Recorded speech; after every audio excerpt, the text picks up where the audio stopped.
Do. Hey Eurovision fans, it's Tom coming to you from Bangkok, and I'm back for another Eurovision news update. I have trekked through the trail of trash that is social media to gather all of the most delicious Eurovision news for you and pack it all into one delicious parcel, which I'm now going to deliver to you. So let's kiki. So lots of Eurovision news for you today, but first of all, let's just start off with the fact that my grand final analysis video is coming. I know it's been a long time. The reason I'm taking my time with it is that previously when I was content creating as a hobby, once Eurovision season was over, I would kind of finish and then I would take a break for 6 months. Now that I'm full-time with it, I decided to take my time and put a little bit more effort into it. This is the biggest video I've ever done. It's overly ambitious to the point that it's starting to become my worst enemy, but I'm almost finished it now. Hopefully I'm showing you a couple of teasers of some of the things that I've got prepared for it. I spent a lot of time doing like deep research and making graphs and graphics and everything. So I feel like it's going to be worth it. Hopefully it's worth it, or else I'll have just wasted the last month. Okay, what is our main story today is about Sweden hosting. We've had so much stuff happen in recent days. First of all, we heard that SVT, the Swedish broadcaster, are considering 2 dates for the Eurovision final next year, May 11th or May 18th. That's pretty standard. We usually expect it to be the second or third weekend in May. Now, we originally thought that Stockholm were going to be basing their bid on the Friends Arena, but it appears that they haven't been able to sort out a solution with AFK, which is the resident football team there. So instead they've gone for a temporary stadium solution in, I think it's in Frihamnen, which is one of the ports in the east of the city. Yes, Frihamnen. It's east of the city. I don't know if it's got good transportation links. It's above Djurgården. It sounds like what they're talking about doing is maybe something similar to what Denmark did in 2014, where they took 2 buildings that had previously been used for shipbuilding and converted them into a temporary arena. And we all know how well Copenhagen went in terms of a presentation. That is widely considered one of the best Eurovisions ever, definitely in terms of production. I would say it's in my top 3 in terms of like how it looked, and just the whole thing I thought was a huge success. Budget-wise, it wasn't such a success. There was a huge scandal with Copenhagen in 2014, so how much money was spent, which the effects of which are still reverberating now. But yeah, it seems that the Stockholm bid is going to be based on sustainability and kind of coming up with a long-term plan. I've heard they're suggesting that getting arenas is a long-term issue, and it might be good for the EBU to kind of come up with a practical solution for how to solve this for now and also for future years. If you consider Malta or Cyprus or Iceland ever winning, they're going to have issues with hosting, finding a venue that's large enough. Like Iceland, I know in particular, they definitely don't have a venue that's big enough, so they're going to have to build something temporary. So coming up with like a long-term solution on building temporary venues might actually not be the worst thing to do. Plus, it means you don't need to worry about these conflicts with football teams and other concerts. You've got more flexibility in where you build it, which city you're building it in as well. So you're much less restricted. So I actually like this as a concept. And then presumably if they do the same thing every year, they probably save some money from reusing equipment or reusing plans, etc. Initially when I heard it, I was like, okay, this doesn't sound great. And I saw a lot of the comments were saying, okay, it's definitely Malmo now. But on reflection, I don't know. I don't think we should write off so quickly, especially with what happened last year. I know me and a lot of people wrote off Liverpool, and that ended up being chosen and was a huge success. So you never know what kind of things are being submitted in the background. As a concept, it does seem like the arena problem is something that has just been kind of avoided. Eventually we're going to have someone win where it's going to be a big issue, like we have nowhere to host. This is a huge problem. Why are we only dealing with this very predictable problem now when we've had years to kind of like come up with a solution? Maybe they have got a solution behind closed doors, but we've never heard it. We know that even with Tel Aviv there are issues because they weren't able to host in Jerusalem, and then there wasn't a big enough stadium in Tel Aviv, so they had to end up using a convention center. So look, this might be a good time for them to come up with a solution. And I have to admit, Sweden are good at this type of like problem solving innovation. They were really great in 2016 as well when they came up with the new televoting jury system, which has gone down extremely well. I've almost never heard anyone complaining about that. I wouldn't write Stockholm off yet, but I would still agree that Malmo would have to be the favorite on it now. More gossip about SVT is that they also want to shorten the final by around an hour. So this year it was over 4 hours. Now I've seen a lot of fans being like, no, we want it longer, as long as possible. I obviously would love a 10-hour final. I'd be totally happy with that. I have to admit, I did feel like it did feel quite long this year. I remember at some point it's like, wow, are we still not at the voting? It felt like quite drawn out. I tend to look at it from a business perspective. The EBU needs to do what is better financially viable.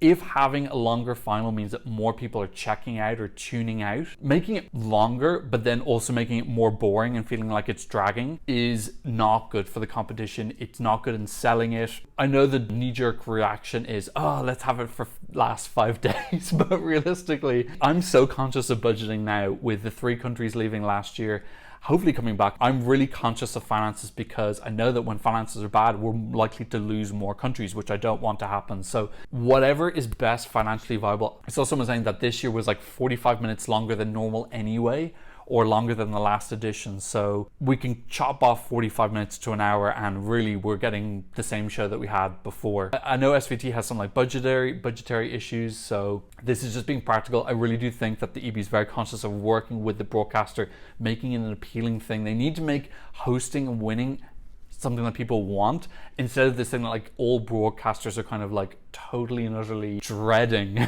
They definitely want to dispel that dread. So being accommodating and listening to broadcasters' existential crises is definitely important. Okay, one last thing about Sweden. This is a little bit of a tangent, but I saw this picture on Twitter. I thought it was very funny. This is Lorraine dropping her coffee and she's very sad about it. I just thought this is brilliant. It's so stupid, but I just love how she's I don't know why I find it so funny. Sorry, this is a very professional. I just love how it's tipped over and she's already very sad. Her reaction to the sadness is very quick. I don't know why this made me laugh so much. It's so stupid. Next news story. 20 minutes later.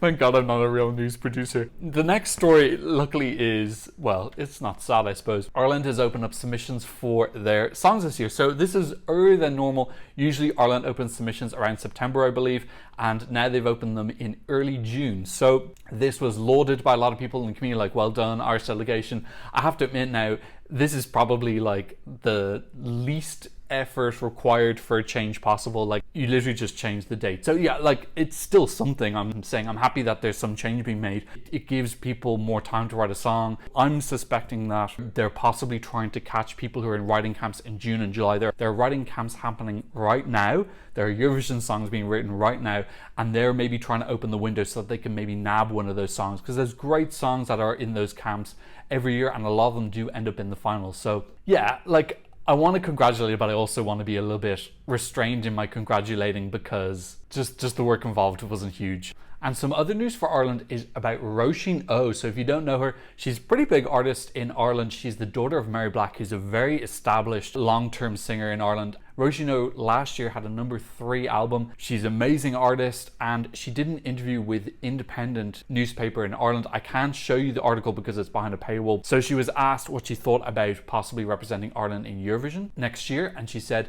"The last couple of years I've really gotten into Eurovision. It seems like such a momentous thing to be involved in. Now more than ever, I've had a few people say it to me. I've always brushed it off, but I know if I had enough support, I would definitely give it a go. Girl, you got my support if you want it. It's a huge thing if you decide to do it. It takes a whole 6 months of the year. I would want to do it right. I need to think about it a bit more, and I give my kudos to anyone doing it. It is an amazing event." I was really impressed by this quote, just showing a lot of awareness about the process and what it takes, but also having a really positive image of it as well, which is really nice, because honestly, we just don't hear that often from Irish acts. And also, I'm getting like a little bit of sense of patriotism there as well. I don't know why there's so few Irish acts who don't kind of have a little bit more like wanting to represent us in a positive light. It seems to be more focused on them and not wanting to be embarrassed on a main stage. It seems like lots of other Eurovision countries have their like top acts representing them and coming out and saying, we're going to help you, and we don't really seem to have the same thing in Ireland. We have just kind of the people from yesteryear who did well, like Johnny Logan and Linda Martin, kind of like Irish Eurovision alumni, but we don't have like our big stars coming out saying, okay, we're going to help, we're going to write you a song, we're going to perform. So this is really great for me. I would love someone like Roisín O to represent us, someone established who's actually doing really well in the charts. You know, obviously it comes down to the song. We need her to come up with something brilliant, but the fact that she's interested and she's saying there she's looking for support, brilliant. We need to just give her that support and just like cheer her on and say, we're totally behind you. Obviously, she needs to submit a decent song and it'll be based off of that. And she's got the connections as well that she could get people to help her with songwriting, etc. And she's got a pedigree. And the country will probably get behind her. I don't think we've had an artist that people have known about. Wild Youth, kind of. We haven't had an established artist from Ireland Go in a long, long time. They're pretty much always quite unknown people. Okay, next story comes from Down Under, and this is a poll that was done on AussieVision. So if you don't know AussieVision, they are an Australian Eurovision blog. They used to have a podcast, although they're kind of pausing that now. They're doing it a little bit less. But they did a poll just asking their viewers, like, who are they? What type of people are they? Just kind of getting an idea of what the average Eurovision fan is. I thought this was really interesting. So 57% male, which I think you would probably think is less than you'd expect. You know, when you look at the TV, the Eurovision and concert, and then you look at the actual Eurovision event, it's very men dominated, but there are a lot of female Eurovision fans, and I really see that a lot in the comments. I think that 57 split is approximately what I see in the comments, and also on YouTube you have your analytics as well, and I'm pretty sure that's the same split that I see. So there's plenty of women in Eurovision as well, but I do think maybe the typical Eurovision fan is considered to be a male, LGBT plus, over 35, which you can see from these graphics are the predominant things. But yeah, again, only 60% of Eurovision fans being LGBT plus. Not every guy who follows Eurovision is gay, of course. That's a real oversimplification. And actually, one of the things I was talking about earlier about what are the most popular years, 2014 winning as the most popular year, a really well-staged, well-run competition. I love the host that year as well. I thought the lady that year was a bit robotic, but then Nicolas and Hilau were brilliant. I love that. They're probably two of my favorite hosts ever. I know people go on about Petr Mida being the best host ever. I would have to say I like that pairing of Nikolai and Hilau is probably my favorite hosting pair in Eurovision ever. And I love the way they handled the ad-lib situations, like the guy who criticized Conchita, the way that Pilar was on him right away. I'm a huge fan. And then another thing they looked at was what are your fans interested in outside of Eurovision? So I had to laugh when I saw it. Don't worry, I'm not going to go into another giggling fit again. But I was looking at this and I was like, literally everything on this list is my hobbies. So pop music, obviously, travel, I've mentioned already, geography, quizzes, languages, history, reading, literally all of my hobbies. All of my hobbies. The first one we get to that isn't one of my hobbies is film. I'm not particularly massively into film. Politics is actually one of the main things I follow in the off season. Olympics, I'm totally obsessed with the Olympics. Do not work for those 2 weeks and I obsess about it. Gaming, I'm massively into gaming. Football, I'm not really into football at all. I watch the World Cup, but nothing else. Tennis, I used to be completely obsessed with tennis. I've been to all 4 Grand Slams. I've been to 4 or 5 of the Masters. Reality TV, I'm currently watching Survivor. I'm obsessed with Survivor. I'm currently on season 44. I've watched every single season of Project Runway, America's Next Top Model, pretty much every single season of that, and The Amazing Race, but it's very hard to get The Amazing Race. AFL, now that's because they're in Aussie rules. That's Aussie rules football, which, yeah, and athletics. Yeah, I'm into all of those. So, like, I'm basically the most basic Eurovision fan ever. I like pretty much all of the things that every other Eurovision fan likes. So, yeah, I think it's interesting that we all seem to like these same topics because they kind of have an overlap with Eurovision. There's a little bit of politics. There's a lot of pop music. There's geography. There's a little bit of quizzing and statistics. There's languages. There's history. So it is all these things mushed into one. You know, it's not just a singing contest. There's all this like amazing stuff that goes on around it as well. So I thought that was very interesting. And then the final thing they looked at is what countries are people most interested in returning? And number 1 was Turkey at 50%. Now, as you know, I was just in Turkey for a month. Erdogan just won another 5 years, so no Eurovision there definitely for 5 years until his term is over. Bulgaria second, 42. Bulgaria would actually be my number 1 request to come back. I really felt like Bulgaria were about to win. They did so well with Beautiful Mess, and Bones had the potential to do well, but they messed up the staging. And then obviously they were the favorite to win in 2020. I don't think that they would have won, but I think that they were definitely in contention. And then they were 4th in 2016. So a lot of top 5, top 10 finishes. I feel like Bulgaria were eventually going to win. Now, I think part of that was having Boris Milanov, who since 2020 has kind of washed his hands of Eurovision. Hungary at 36%. Yeah, that's not going to happen anytime soon unless Orban goes. Bosnia and Herzegovina having financial issues, unfortunately. North Macedonia, I'm really hopeful that North Macedonia are going to be back. I'm kind of expecting them. I'll be quite disappointed if they aren't back next year. Montenegro, yes, but I hope that they've got a plan. Monaco, again, I'm not into microstates coming unless they've got like a really solid system or structure in place for what they're going to do. Okay, next story, some more news from the EBU, and they're discussing a jury revamp. So I'm going to talk about this a little bit when I do my grand final video, but yes, I do agree the jury needs a small revamp. I'm very pro jury. I think they're absolutely essential to the format of the show for various other reasons, the main one of which is giving a voice to minority voters. I'm going to show that in my analysis video, how important the jury is for spreading the points around. I got a really cool statistic that I've done that took me freaking ages, but it was worth it because it's really great at showing how important the jury are at spreading the points around to lots of different people. So I'm excited to show you that. But yes, a small revamp will be good. They need to have a broader range in ages. For some reason, the youngest person this year was 22. I don't know why they don't have anyone younger, considering the sheer quantity of young people under the age of 22 who are watching the contest who are completely not represented in the jury whatsoever. I find that completely bizarre that you can't consider someone under the age of 22 a music professional. Are the kids who go to Junior Eurovision, are they not music professionals? They seem very professional to me. Why not just have some of the Junior Eurovision contestants, maybe 5 to 10 of them every year, automatically put them onto the jury? There you go.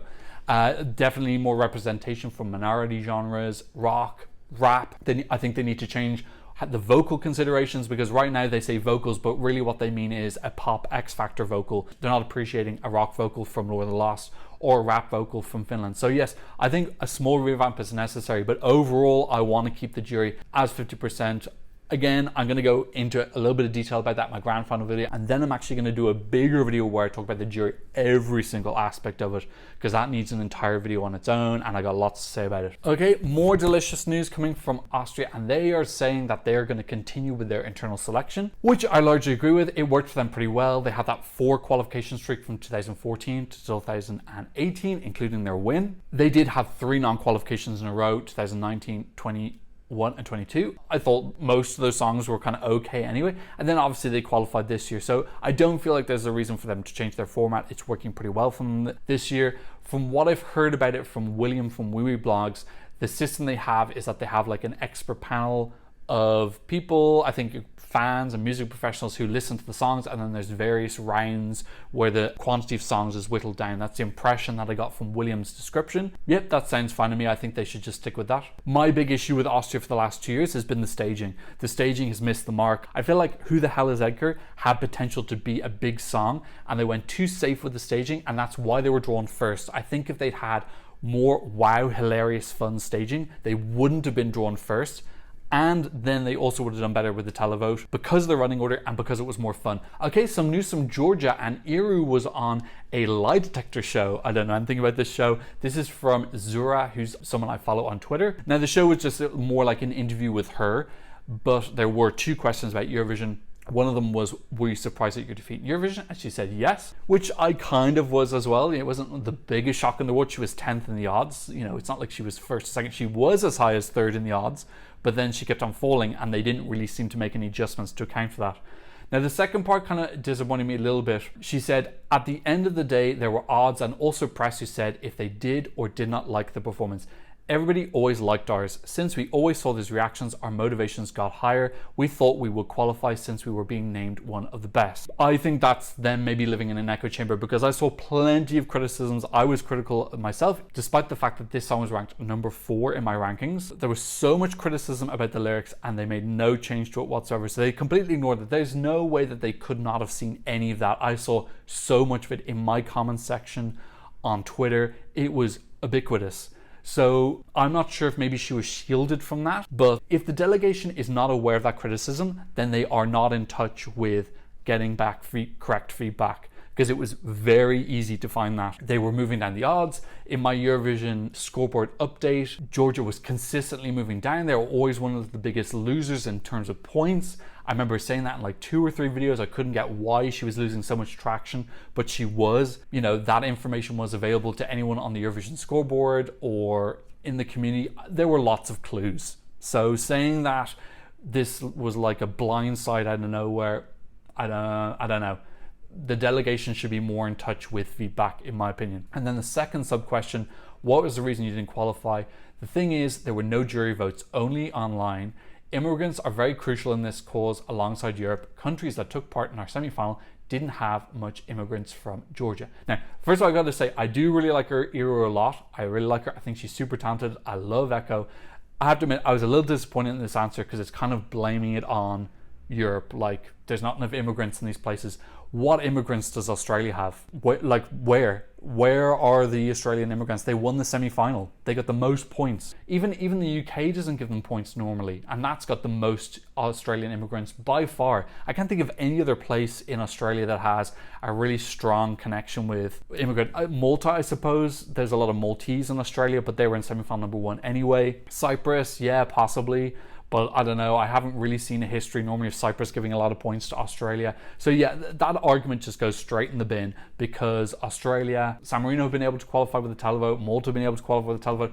It's not a good excuse, and I think it's not good when your Eurovision representative is kind of blaming things on not qualifying on essentially politics. There were plenty of reasons why they didn't qualify. A lot of people saying the song felt too flat in second verse, the gibberish part, people didn't understand the lyrics. I thought the staging was very underwhelming. I remember my reaction in my prediction video being that I felt a lot less confident about this. I was disappointed in the staging because it didn't look like the music video, which was super dark and cool and edgy, and this just looked kind of like too soft, a little bit like too Disney. It looked a bit too fluffy. I wanted something darker, edgier, and that's someone who had this number 4 in their rankings. I was disappointed in it. Okay, off to Netherlands now, and we've Daniel Dekker talking about me and Dion from this year. He's basically blasted the Dutch process. So he was involved in the committee that chose the act from 2009 till 2019. He was saying that they would vet the performer more thoroughly to ensure that they would be okay live, and he thought it was crazy that the first live performance that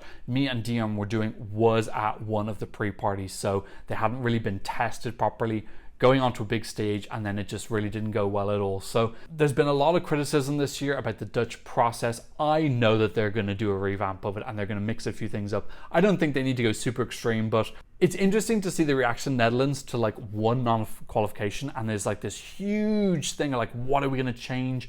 These are all the things that are wrong. And in Ireland, we've had like 8 non-qualifications out of the last 9, and we're moving at a snail's pace. So it's interesting to see this contrast between 2 different countries' reaction to not qualifying. I think it's quite telling. And which of them has won more recently. Okay, and on a final news story, ending on a happier note. Look at this, it's a happy note I've written at the top here. It is that Portugal have confirmed that they will be going to Junior Eurovision, so I'm very happy about this. Last year they sent, I think his name was Nicolas Alves, this absolutely amazing kid who just was sensational. Always with Junior Eurovision, I always feel some of the kids look a little bit like maybe they don't want to be there, or they wanted to be there at the start but they're maybe a little bit less keen on it now because it's a lot of pressure. Maybe they've got like parents or relatives are kind of like pushing them in as an opportunity. But with Nicholas, he was absolutely incredible on stage, looked so passionate, like that he was just born to be on the stage. Definitely want him to come back and represent in adult Eurovision for Portugal. He was sensational, and I love Portugal's unique point of view. I don't always like the songs, but it's not always about whether I like them or not. I love their presence because they bring something unique. They usually always bring something in Portuguese as well, so they're showing off their language. They add so much culture to the competition, so I love them in it, and I love that they're in Junior Eurovision as well, showing off who they are to all of the children around Europe. So really, really happy that they're back in it again, providing their unique viewpoint. Couple of shout outs. Thank you to those who have been supporting me on Buy Me a Coffee. Thank you to Willer P, Someone, ESC Southwark, Patricia S, and Elvin Dork, which is a great name, and Myra W. Thank you so much for supporting me there. I feel extremely caffeinated, so thank you for that. And also thank you to Victoria for supporting me on PayPal. Thank you to everyone for your contributions. If you want to contribute to the channel, I'll leave some links in the description below. But as always, thank you so much just for watching. If you like this analysis video and you want to see a couple more, I'll leave a few of them for you here. Don't forget to give me a thumbs up, and thanks so much for watching. I'm seeing another Eurovision analysis video very soon. Goodbye. Blah, blah, blah, blah.